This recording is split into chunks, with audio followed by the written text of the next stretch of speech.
నమస్తే సార్. నమస్తే.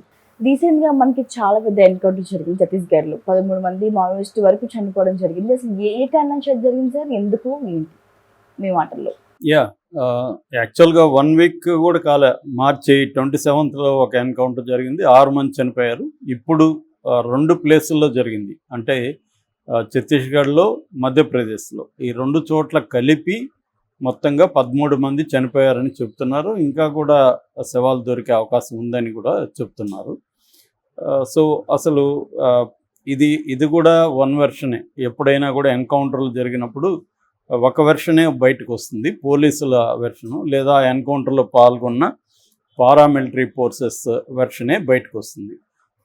తర్వాత మావోయిస్టుల వెర్షన్ కొద్దిగా ఆలస్యంగా బయటకు వస్తుంది, ఎలాగా జరిగింది, ఏం జరిగింది. ఎందుకంటే మావోయిస్టులు సహజంగానే గాయపడి ఉండొచ్చు, లేకపోతే అడవుల్లో వాళ్ళ కమ్యూనికేషన్ సిస్టమ్ కష్టంగా ఉంటుంది కాబట్టి జనరల్గా వాళ్ళతో లేటుగా వస్తుంది. సో పోలీసులు లేదా ఈ పారామిలిటరీ ఫోర్సెస్ వీళ్ళు ఏం చెప్పారనేది ముందు చూస్తే, ఛత్తీస్గఢ్లో, బీజాపూర్లో, బస్తర్ ప్రాంతంలో మావోయిస్టులు కొంతకాలంగా ఈ ఎన్నికలు వస్తున్నాయి కాబట్టి ఎన్నికల విషయంలో మనం ఎలాంటి ఎత్తుగళ్ళు అమలు చేయాలనే దానికి సంబంధించి సమావేశం అవుతున్నారని వీళ్ళకి ఇన్ఫర్మేషన్ వచ్చింది.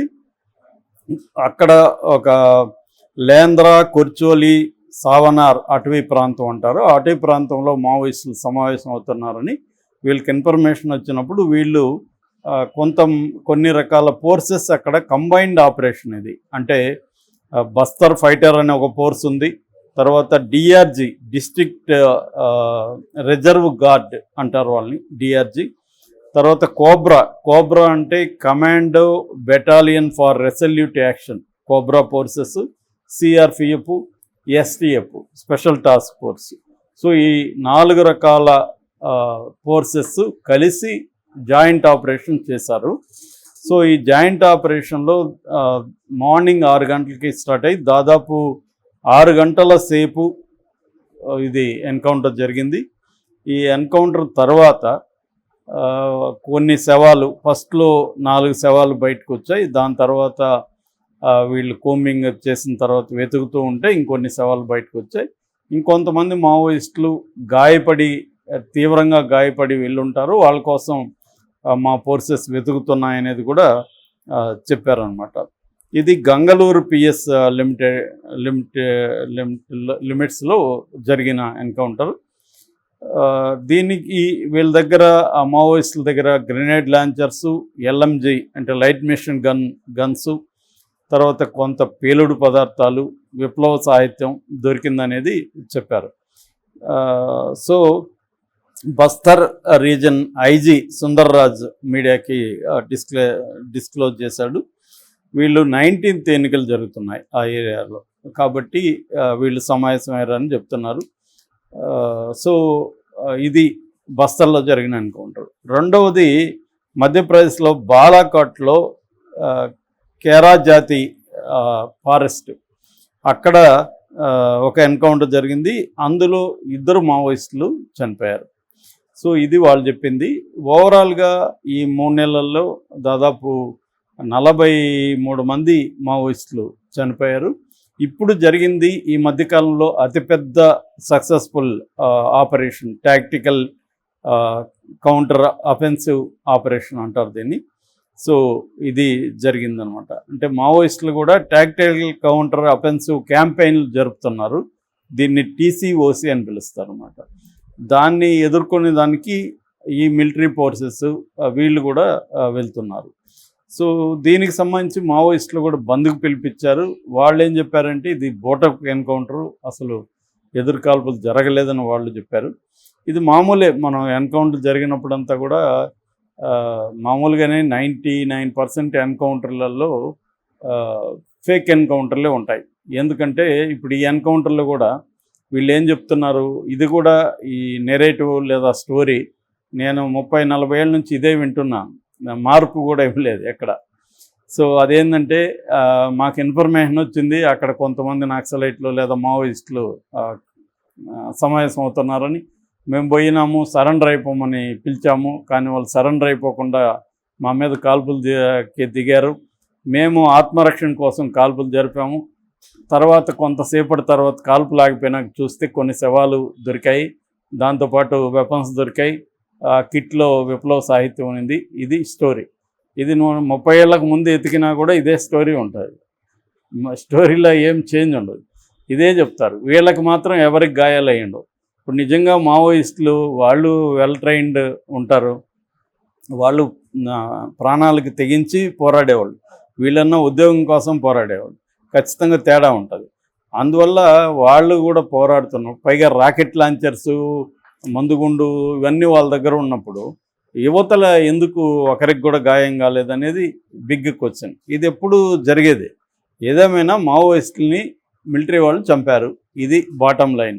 ఎలా చంపారు అనేది పక్కన పెడితే ఇది జనరల్గా జరిగేది. ఫేక్ ఎన్కౌంటర్లు జరుగుతాయి. అంటే వాళ్ళని ఏదో రకంగా మొత్తానికి వీళ్ళు పట్టుకుని చంపేస్తుంటారు. కోర్టుకు పెడితే అనవసరమైన వ్యవహారం అని చాలాసార్లు చంపేస్తారు. చంపిన దానివల్ల వీళ్ళకి ప్రమోషన్లు కూడా వస్తాయి. సో ఇది జరిగేది. మన ప్రణీత్ రావుకి కూడా అలాంటి ఒక యాక్సిలరేటెడ్ ప్రమోషన్ అంటారు వాటిని.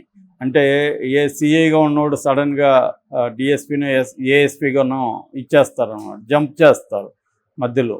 సో అలాగా ఎస్ఐగా ఉన్నవాళ్ళు డిఎస్పీలు అయిపోవడాలు, ఇలా యాక్సిలరేటెడ్ ప్రమోషన్స్ మావోయిస్టు యాంటీ యాక్టివిటీస్లో ఉన్న వాళ్ళకి వస్తుంది. అయితే ఈ సందర్భంగా ఏంటంటే మామూలుగా ఒకవేళ వాళ్ళ సమావేశం జరిగితే ఎలా ఉంటుంది మావోయిస్టులది అన్నప్పుడు, అంటే నా ప్రత్యక్ష అనుభవంతో మావోయిస్టులు ఇలాంటి సమావేశాలు జరిగినప్పుడు చాలా పకడ్బందీగా ఉంటాయి. అవి ముందుగా వాళ్ళు ఏం చేస్తారు, రెక్కీ చేస్తారు. అంటే ఎటువైపు నుంచి ఎనిమి అటాక్ చేయొచ్చు, అటాక్ చేస్తే మనం రిట్రీట్ అంటారు, అంటే పారిపోవడానికి రిట్రీట్ అవ్వడానికి ఏ వైపున వెళ్ళాలి, అక్కడ ఆ రూట్లో ఒక 10 కిలోమీటర్లు 20 కిలోమీటర్లు ఆ రూట్లో ఏమేమి ఉన్నాయి, అంటే వాటర్ సోర్స్ ఉందా, అక్కడ ఎక్కడైనా మళ్ళీ ఇబ్బందులు ఉన్నాయా, ఇవన్నీ కూడా రెక్కీ చేస్తారు వాళ్ళు. ఒక పైలట్ టీం ఉంటుంది, వాళ్ళకి రెక్కీ చేస్తారు. రెండోది, ఒక 50 మంది సమావేశం అవ్వాలనుకుంటే అందులో టీమ్స్గా డివైడ్ అవుతాయి బిగినింగ్లోనే. అదేంటంటే డిఫెన్స్ టీం ఒకటి ఉంటుంది. డిఫెన్స్ టీం ఏంటంటే ఈ 50 మందిని ఈ టీం కాపాడుతుంది. అంటే ఎవరైనా పోలీసులు అటాక్ చేసినప్పుడు ఫస్ట్ ఈ టీం వెళ్ళి ఫైట్ చేస్తుంది. ఈ టీము 24 అవర్స్ అలర్ట్గా ఉంటుంది. వెపన్స్ వాళ్ళ దగ్గర పెట్టుకుంటారు. అర్లీ మార్నింగ్ కూడా లేచి ఈ టీము ఒక 1-2 కిలోమీటర్స్ రేడియస్లో తిరిగేసి వస్తారు. ఎక్కడైనా అనుమానాస్పదంగా ఏదైనా ఉందా, అంటే ఎవరన్నా వచ్చిపోయి మళ్ళీ ఏమన్నా పిలుచుకొస్తారా, ఇవన్నీ కూడా వాళ్ళు గమనిస్తారనమాట. ఈ టీము ఎవరుంటారంటే ఆ 50 మందిలో బెస్ట్ ఎవరు ఉంటారో మిలిటరీ పరంగా, అంటే వెరీ వెల్ ట్రైన్డ్ సీనియర్సు, కొంత ధైర్యంగా ఉండేవాళ్ళు. అంటే మావోయిస్టులకి అందరికీ ధైర్యం ఉంటుందని చెప్పలేము. వాళ్ళల్లో కూడా కొంతమందికి రిలేటివ్గా కొంత భయం ఉండొచ్చు, కొంతమంది డేరింగ్గా ఉండొచ్చు. అలాగే ఈ క్వాలిటీస్ ఉన్న వాళ్ళని అలాగే పెడతారు. తర్వాత క్యాంప్స్లో సెంట్రీ పోస్టులు 2 ఉంటాయి. ఇట్లాంటి జరిగినప్పుడు మినిమం 2, 3 కూడా ఉంటాయి ఒక్కోసారి, ఆ టెర్రైన్ బట్టి. సో ఒకటేమో అవుట్ పోస్ట్ లాగా ఉంటుంది, దూరంగా హైట్లో, అంటే వాళ్ళకి అన్ని కనబడేట్టుగా. ఒక్కోసారి బైనాక్లర్స్ కూడా వాడతారు. ఆ పోస్ట్ దగ్గర నుంచి ఒక 500 లేకపోతే ఒక కిలోమీటర్ దూరంలో క్లేమోర్ మైన్స్ పెడతారు. క్లేమోర్ మైన్స్ అంటే 2 వైపులా జనరల్గా ఏంటంటే ఇనుప పైపులో ఈ జెల్టిన్ స్టిక్స్ అవి పెట్టేసి వాటికి వైర్లు తీసుకొని ఇటు ఉంటాయి. ఈ దారి అంటే ఇటువైపు ఇట్లా పెట్టేస్తారు. బండరాళ్ళల్లో కానీ లేకపోతే చెట్లల్లో కానీ ఉంటాయి దారి పొడుగుని. సో దాని వైర్ల స్విచ్ వాళ్ళ దగ్గర ఉంటుంది, అక్కడ సెంట్రీ పోస్ట్ దగ్గర. వాళ్ళు కానీ ఇది స్విచ్ కొడితే ఇవన్నీ పేలుతాయి అన్నమాట. ఎవరన్నా వస్తున్నప్పుడు అది జరుగుతుంది. సో అలాగా సెంట్రీ పోస్ట్, అవుట్ పోస్ట్ చాలా పకడ్బందీగా ఉంటుంది. సెంట్రీ పోస్ట్ నుంచి క్యాంప్కి కొంత దూరం ఉంటుంది. అది ఒక్కోసారి కిలోమీటర్లు ఉండొచ్చు, కొన్ని 100 మీటర్లు ఉండొచ్చు. సో అక్కడి నుంచి ఇక్కడికి కూడా ఒక్కోసారి వైర్తో కానీ ఒక్కోసారి వైర్లెస్ కానీ కమ్యూనికేషన్ సిస్టమ్ ఉంటుంది. అంటే ఇక్కడ ఎవరన్నా వస్తుంటే ఇమీడియట్గా అలర్ట్ చేస్తారు క్యాంపుని. క్యాంపులో కూడా క్యాంప్ సెంట్రీ ఉంటారు. మళ్ళీ క్యాంపులో అందరూ నైట్ నిద్రపోతున్నప్పుడు క్యాంప్ సెంట్రీ. ఆ సెంట్రీకి కూడా డ్యూటీస్ ఉంటాయి. అంటే 2 గంటలకు ఒక సెంట్రీ మారుతూ ఉంటారు. ఎందుకంటే వాళ్ళ అబిలిటీస్ తగ్గిపోతాయి కదా నైట్ నిద్ర వచ్చేసరికి. అందుకని వాళ్ళు ఇంకొకరిని నిద్ర లేపి వాళ్ళు పడుకుంటారు. సో అలాగా డ్యూటీస్ ఉంటాయి. అట్లాగే అక్కడికి అవుట్ పోస్ట్లో కూడా డ్యూటీస్ ఉంటాయి అన్నమాట. ఇంత పకడ్బందీగా వాళ్ళు రెడీగా ఉంటారు. రెండోది, రిట్రీట్ అయ్యే వాళ్ళకి కూడా ముందుగానే డివైడ్ చేస్తారు. ఫస్ట్ డే ఒక 10 రోజులు ఉండాలనుకుంటే ఫస్ట్ డే రిట్రీట్ అయ్యేటప్పుడు 50 మంది ఒకేసారి అందరూ పరిగెత్తరు. వాళ్ళకు ఒక ప్లాన్ ఉంటుంది. అంటే ఈ team A team, B team, C team అనుకో.